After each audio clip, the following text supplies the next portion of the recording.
Hey guys, and welcome to the February 2016 edition of Budget MTG, a monthly series I do here on the Needs a Home Magic channel, where I showcase a budget deck that I've built that is meant to be competitive with Tier 1 decks. These decks are usually fairly cheap, especially on Magic Online, but usually also in real life. This one costs about 32 tickets on Magic Online, and you can see the price for it in Paper Magic if you go to the link to tappedOut.net's deck list below, where you can actually just buy all the cards for it if you wanted to. Before I get to talking about the deck, I just wanted to say my videos are also posted on paperchampion.net, and if you're looking for great Magic the Gathering content, you should check that out. Anyway, this deck this month is a blue-red Thopter deck, I'm calling it, even though it doesn't run just Thopters, but it's a deck taking advantage of colorless and artifact synergies within Standard right now. So I will get into talking about the deck. First we'll talk about the mana base. I have 4 Shivan Reefs and 4 Wandering Fumaroles. I have a feeling the Fumaroles are probably going to get even more expensive, so if I were you, I'd buy them now. Right now they're only, when I'm recording this in mid-February, they're only 2 tickets a piece, so I would snatch those up just as a speculation, because it's one of the better of all of these, and it's in blue and red, which are some of the more popular colors in Magic. But anyway, so I have the 4 Fumaroles and 4 Shivan Reefs. I also run 2 Foundries of the Consoles to give me more Thopters. In the 1-drop slot, we have Wild Slash, which is basically a staple in red decks in this format. It can kill Jace, which is played in, it seems like 85% of all decks these days, and that's important. It can also kill several other creatures like Abbot of Corral Keep and stuff like that. Ghostfire Blade synergizes very well with artifact creatures. It itself is also an artifact, which is relevant, and you'll see why when we get to the higher part of the curve. And it makes, a Thopter token into a threat to be reckoned with, and also gets it out of range of 2 damage board sweepers. I do have 1 creature in the deck that, well, I have 2 actually, who are just colorless and aren't artifacts. One of them is Dimensional Infiltrator, a new card from Oath of the Gatewatch, a 2-mana flasher with flying, and it's nice because it's another evasive threat that Ghostfire Blade can go on to. The flash can also sometimes be relevant at taking down a problematic creature. The exile thing will really, really occasionally be relevant. There are decks running around right now that run Conduit of Ruin, and if they put a card on top of their deck, we can exile it. But most of the time, that effect, it can save itself potentially too, which will, again, rarely be relevant, but sometimes it will be. But it really, it's in the deck for being a 2-mana, 2/1 flyer who can get Ghostfire Blade equipped for cheap. There are 2 Roasts, which I think are good to have main board. There's enough Siege Rhinos running around that I like having 2 main board. I can side them out for other things if I need to.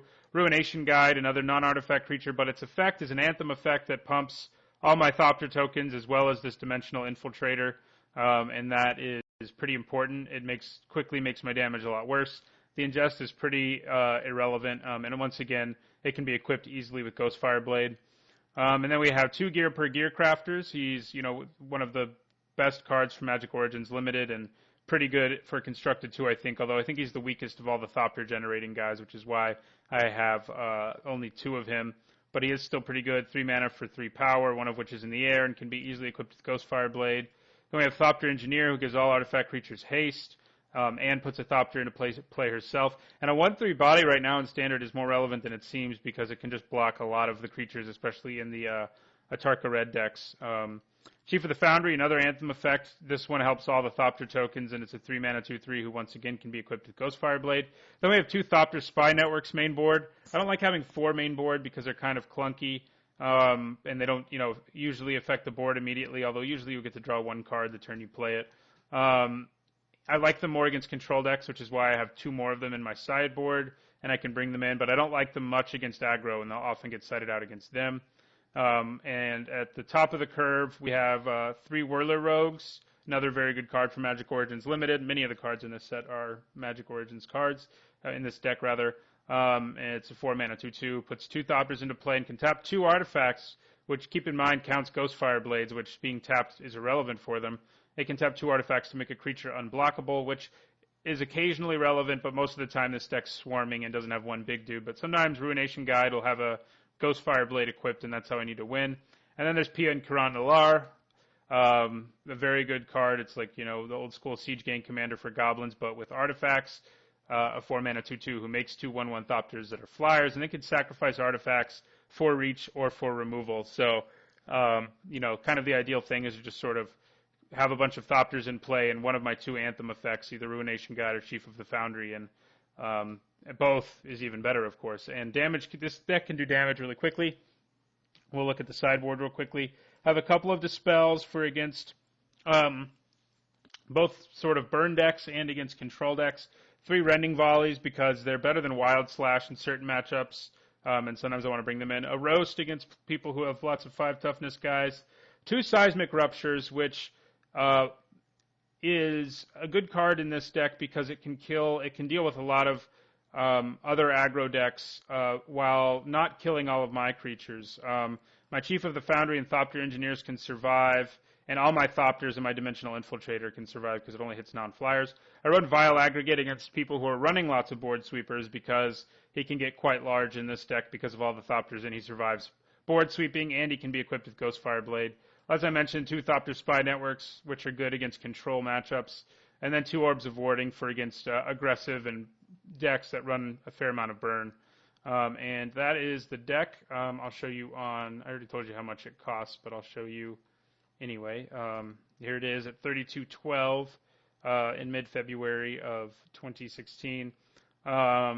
It's interesting because there are a few costly cards in the deck, but there's also several cards that cost almost nothing.